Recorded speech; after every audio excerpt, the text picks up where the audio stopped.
Oras na para sa #1 game show sa buong bansa, ang Family Feud. Please welcome our host, ang ating kapuso, Ding Dong Landes! Magandang hapon mga kapuso!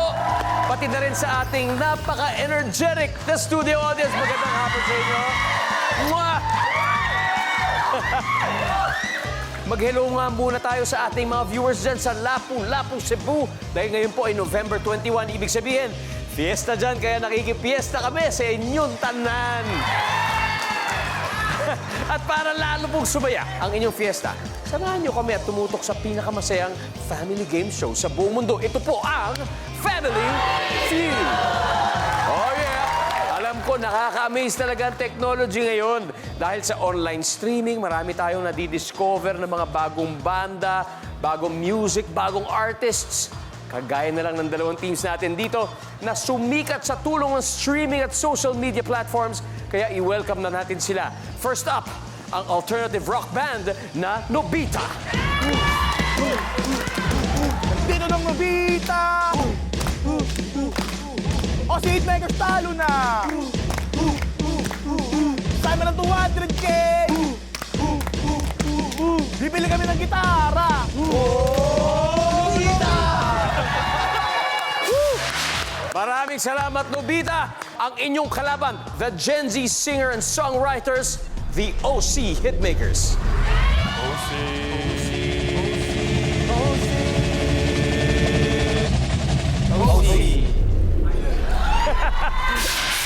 Guys, ganyan talaga yung style ng mga yan eh. Kung yari mahina ang boses, pero mamaya isisigaw nila yung mga tamang answers. Pero ito muna, unang team natin ay ang Pinoy band na may hawak ng record ng most streamed Filipino song sa Spotify noong 2022 with their viral hit song, Ikaw Lang. Kilalanin natin ang Nobita with their team captain, ang lead vocalist at rhythm guitarist ng banda na si Jason Felizminio. Welcome to Family Feud, Jason. Salamat kayo, Dong. Jason, pakilala mo naman kami sa iyong mga kabanda. Yung nasa dulo natin, ano yan, sobrang pinakamabait sa banda, si Jonathan. Yo, Jonathan. Yung susunod naman, mas mabait kay Jonathan, si Richmond. Keyboardista namin. Yung katabi ko, ito yung pinakamabait sa amin lahat. Yung bassista namin, si Mark. Ito, gusto kong malaman kasi yung pangalang Nobita, sa nakakaalam, character po to sa Doraemon. Pero ano ba ang mas malalim na kahulugan ng Nobita para sa inyo at napili niyo itong pangalan ng banda niyo?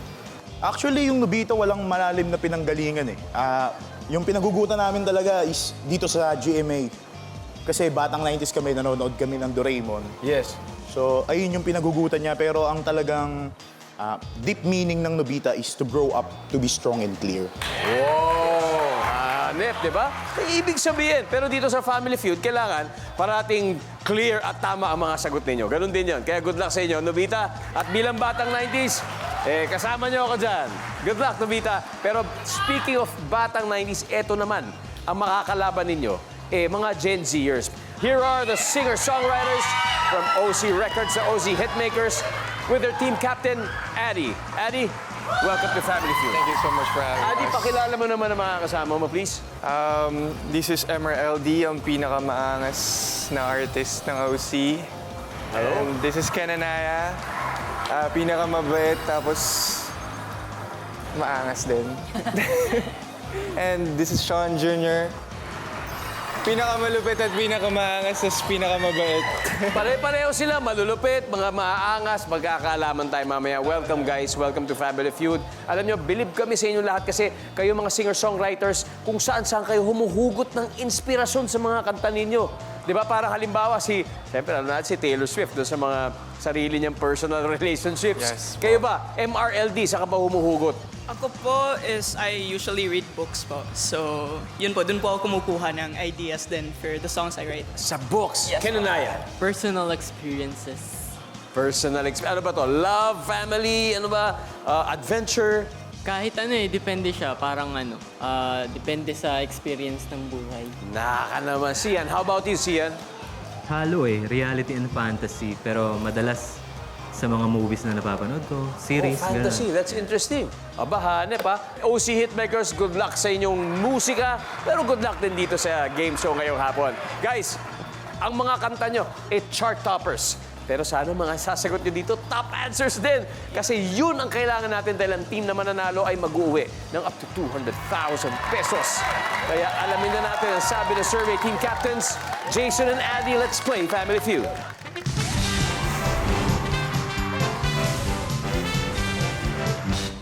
Good luck, bro. Good luck. Good luck! Nag-survey kami ng 100 Pinoy. The top 6 answers are on the board. Minsan, bakit ayaw makatabi ni Missy sa kama si Mister? Jason, Di pa naliligo. hindi pa naliligo. Survey says, okay, meron. Pero, Addy, baka mas mataas pang makuha mo. Minsan, bakit ayaw makatabi ni Missy sa kama si Mister? Late umuwi. Late umuwi. Survey says, wala. Jason, pass or play? Play. Let's go, Addy. Balik muna tayo. Nobita for round 1. Mark, minsan ba't ayaw makatabi ni Mrs. sa kama si Mister? Nag-away, nagtalo. Wala lang, nag-away. Nagtalo. Survey says, yan, sa couch ka matutulog. Richmond, minsan bakit ayaw makatabi ni Mrs. sa kama si Mister? Kasi ano, Sa mic, please. ano ba? Ganun din nagtatampo. Nandun na yung nagtatampo. Okay. Jonathan, minsan ba't ayaw makatabi ni Mrs. sa kama si Mister? Magkaaway. Nag-away, nandun na rin yun. Guys, stand by to steal, Jason. Jason, kailangan ko mo na to. Minsan Pero bakit isipin ayaw ang other makatabi ni answer. Mrs. sa kama si Mister? Walang binigay na sahod. Walang binigay na sahod. Survey says, wala. Okay. OC Hitmakers, this is your chance to steal. Sian, ano kaya? Malakas humilik. Malakas humilik. Ken Anaya, Nasisikipan. maliit yung kama. MRLD, Same po, malakas humili. malakas humilik. Addy, okay, isang tamang sagot lang kailangan mo. Nasisikipan ba, maliit yung kama, o malakas humilik, or may iba kang sagot?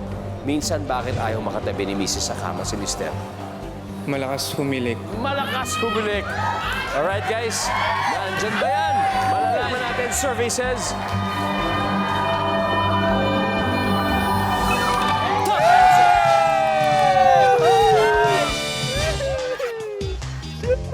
Tignan natin yung mga hindi nakuha. Number 6. Nangangalabit. Number 3. Malikot. Malikot sa kama dahil masikip. Number 2. Lasing o nakainom. Mukhang gumamit ng mahika si Addy at ang OC Hitmakers because they now have 52 points. Habang ang Nobita ay wala pang puntos. Pero parang kanta lang naman to eh. Unang sayaw pa lang, di ba? Babawi sila sa next round dito lang sa Family Feud.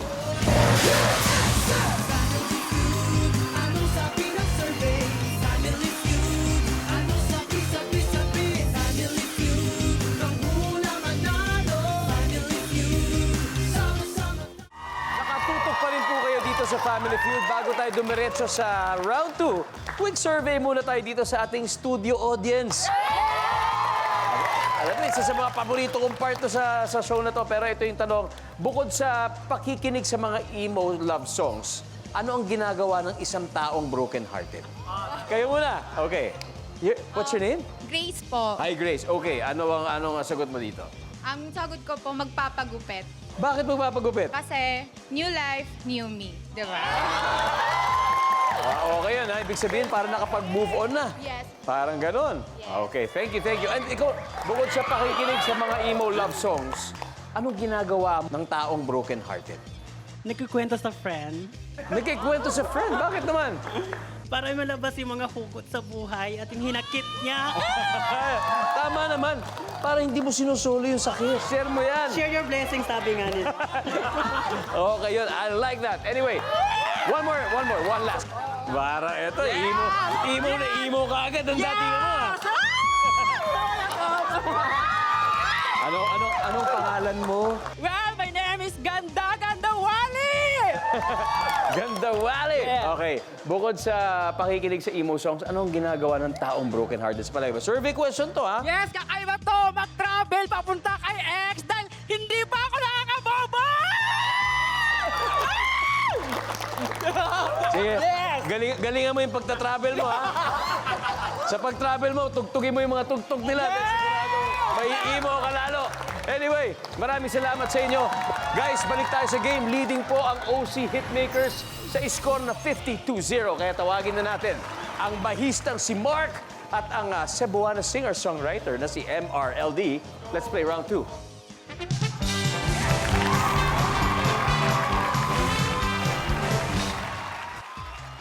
All right, here we go. Top 5 answers are on the board.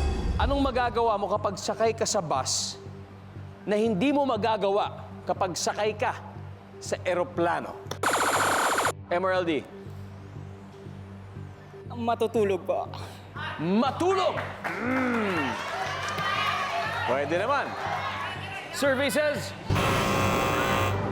pwede naman matulog sa eroplano. Anong magagawa mo kapag sakay ka sa bus na hindi mo magagawa kapag sakay ka sa eroplano, Mark? Bumaba bigla. Bumaba bigla. Hindi talaga pwede yun. Survey says, yep. Mark, pass or play? Play. Okay, let's go, Mark. Richmond, anong magagawa mo kapag sakay ka sa bus na hindi mo magagawa kapag sakay ka sa eroplano? Umihi. Umihi.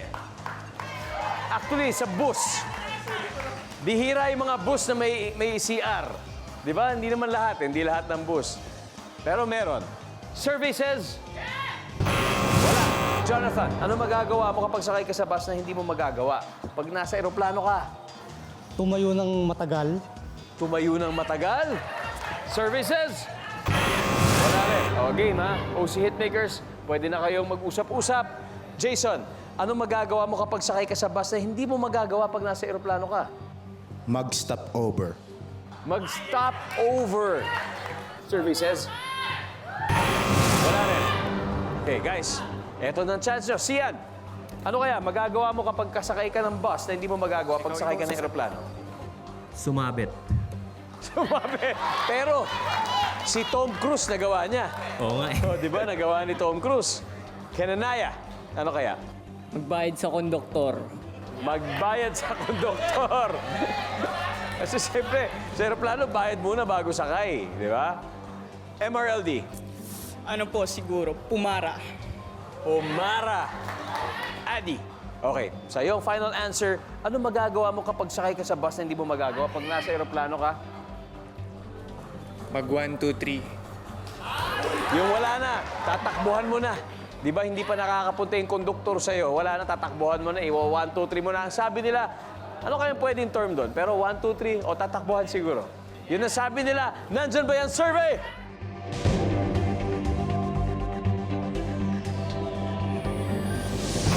Wala! Okay. O, number 1 muna. Pumara. Sorry. Oo, pero di ba? Ganun din. Ang dami kasing pwede. Number 2. Mag-abot ng bayad. Ganun din. Sabi ni Kenanaya. Number 4. Sumabit. And number 5. Nagbukas ang bitana. Pinorfect ninyo sana. Pero may 7 points na ang Nobita habang ang OC Hitmakers ay may 52 points. Nako, mamaya, isa sa kanila ang lalamang ng malaki dahil double points round na sa pagbabalik ng Family Feud.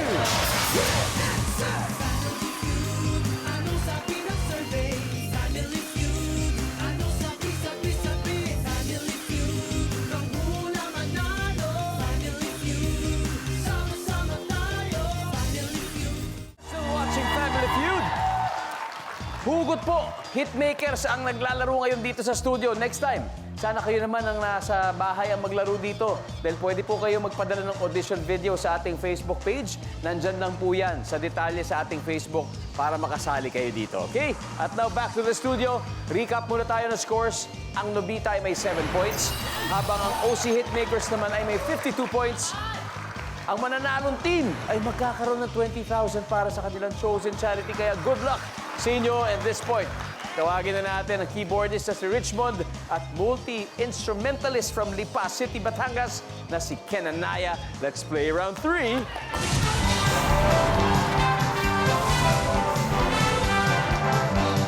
Guys, good luck. Double points round. Here's your question. Top 5 answers are on the board. Name something na binabrush. Go! Richmond. Ngipin. Ngipin! Nandyan ba ang ngipin? Okay, top answer, pare. Pass or play? Play. All right, Lobita, let's go. Round 3. Jonathan, name something na binabrush. Kuko. Kuko! Oo, ha? Nandyan ba ang kuko? Pwede, nandyan. Jason, name something na binabrush. Buhok. Buhok. Survey says... Oh, yeah. 2 more to go, Mark. Name something na binabrush. Shoes. Sapatos. Sapatos. Sa bagay, pag pinakikintab. Survey says... Isa na lang. Name something na binabrush, Richmond, for the win. Balbas. Balbas. Oo. Balbas. Nandyan ba? Wala. Jonathan. Damit. Damit. Kung makuha nyo to, sa inyo ang round na ito. Damit.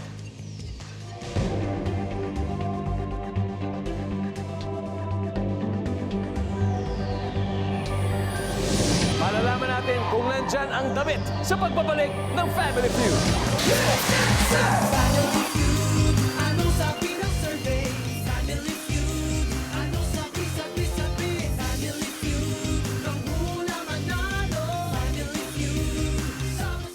Welcome back to Family Feud. Para po hindi kayo mahuli sa kwentuhan, pwede nyo pong mapanood ang catch-up episodes natin on YouTube. Nasa TikTok din po ang Family Feud, kaya make sure to follow us more sa mga online exclusives natin, pati sa lahat na po ng platforms ng GMA at ng Family Feud. Please follow and like para mapanood nyo po kami. Okay? Now, back to the game. Kanina, tinanong natin ang Nobita na name something na binabrush. Ang sabi nila, damit. Pag tama ang sagot nila, lalamang sila sa OC Hitmakers. Alamin natin guys kung tama nga ang damit. Survey says...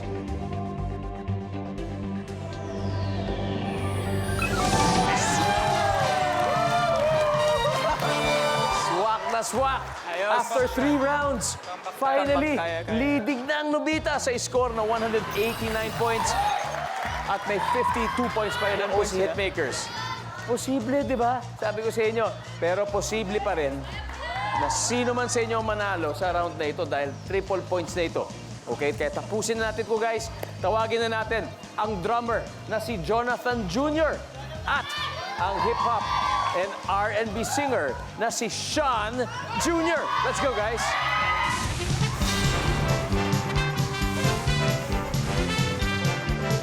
Ha! Ito na. Battle of the Juniors na to. Good luck, guys. Top 4 answers are on the board. This is it. Very, very important round for everyone. Ang tanong, anong posibleng gawin ni Mrs. sa flowers na bigay ng manloloko niyang asawa? Sean Jr. Itapon. Itapon. Itapon. Itapon daw, sabi ni Sean.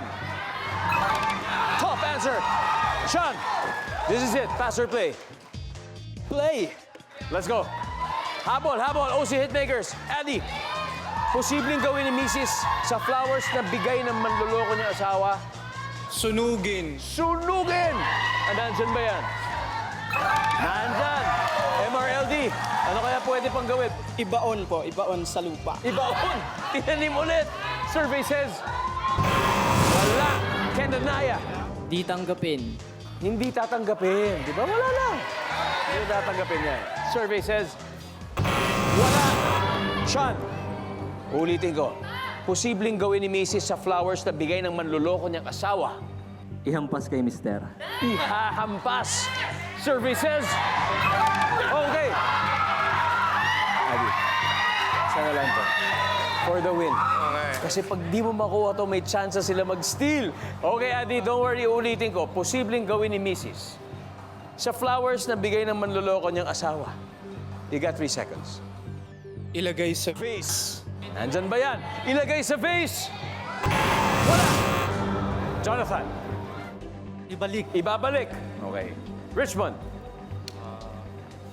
Wala na to, wala na to. Mayin. Himayin. Si loves me that. Mark. Ibalik. Ibalik din. Jason, wait lang, ulitin ko ha. Kapag hindi nyo makuha ito, Jason, mapupunta yung score sa kanila at mananalo sila. Jason, you gotta get this right. Ano ang posibleng gawin ni Mrs. sa flowers na bigay ng manloloko niyang asawa, Jason, for the win? Ipamigay. Ipamimigay. Okay? Hindi! Mali! Ipamimigay. Nandyan kaya yan? Makukuha kaya nila ito? Mapupunta kaya sa kanilang jackpot ngayong gabi? We'll see. Survey says...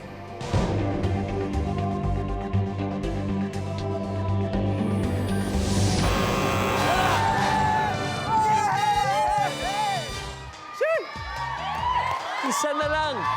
Ano kaya yung hindi natin nakuha? Number 4, please. Ilalagay sa altar. Medyo mahirap mahulaan yon. Very specific. Sinagot po talaga yun ng mga sinurvey natin. 100 tao, ilalagay daw sa altar. Kaya ang ating final score, OC Hitmakers, 343 points. Nobita, 189, Jason. Sayang, pero congratulations pa rin, Mark. Thank you, sir. Richmond, congratulations. And sayang, sana sa uulitin, makabalik pa kayo. Nobita, mga kapuso, palakpakan po natin. Dahil mag-uuwi pa rin kayo ng 50,000 pesos. Alright? Now, congratulations, OC Hitmakers. You've won 100,000 pesos. Andy, doblohin pa natin sa Fast Money Round. Sinong dalawa maglalaro sa inyo? Sino ba sa tingin niyo? Ikaw. Si Andy? Ako and Sino pa? siguro si Sean na lang. And Sean Jr. Okay, wala na pong aalis dahil Fast Money Round ang susunod. Dito lang po sa Family Feud.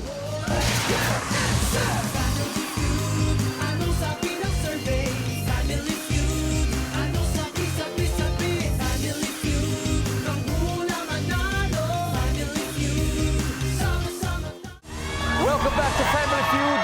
Wagi na po ng 100,000 piso kanina ang OC Hitmakers.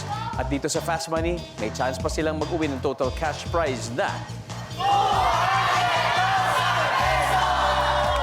Alright, nasa backstage si Sean Jr. Kaya hindi niya tayo naririnig, Addy. It's time for Fast Money. Good luck. Let's go. Give me 20 seconds on the clock, please. Ito na ang tanong mo.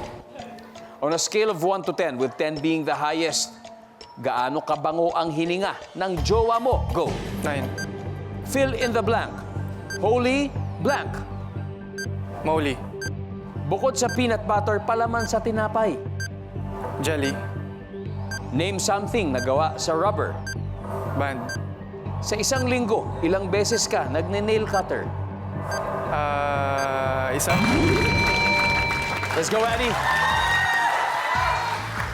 On a scale of 1 to 10, gaano kabango ang hininga ng jowa mo? Sabi mo, 9. Ang sabi ng survey ay... Boom! Fill in the blank.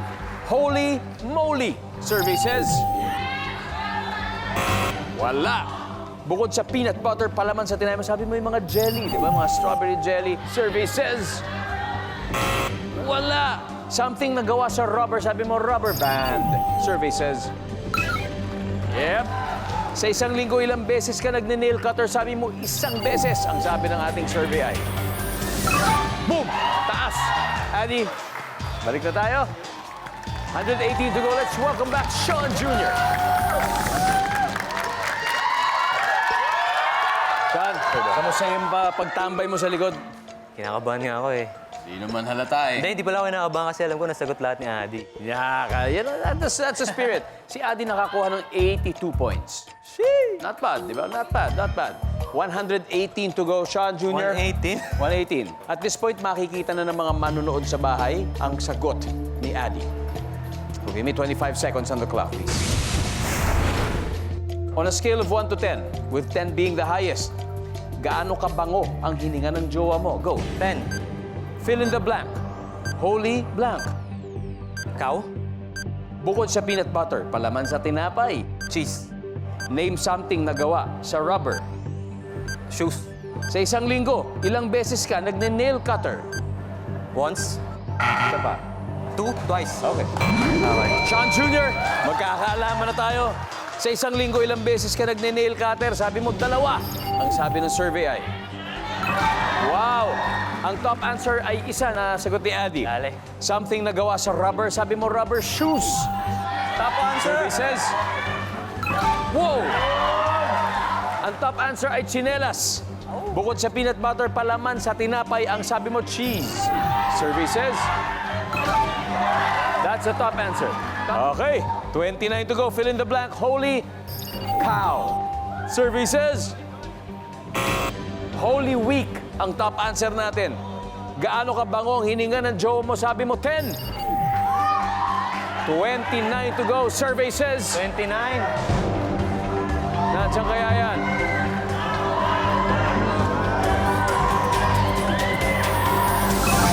Oh! Sayang, 8 ang top answer. Anyway, congratulations guys. Dahil nanalo pa rin kayo ng 100,000 pesos. OC Hitmakers, balik tayo. Nobita, tara. At gaya ng sabi natin, no, may 20,000 pa rin para sa napili ninyong charity. Ano bang napili ninyo? Bibigay po namin sa Kapuso Foundation. Yan, Kapuso Foundation. Meron pong 20,000 na tulong mula sa winning team natin ngayong hapon sa Family Feud. Maraming salamat guys, congratulations. And of course, Nobita, maraming salamat sa inyo. Salamat. Thank you. Guys, maraming salamat. Ako po si Ding Dong Dantes. Araw-araw na maghahatid ng saya at papremyo, kaya makihula at manalo dito sa Family Feud.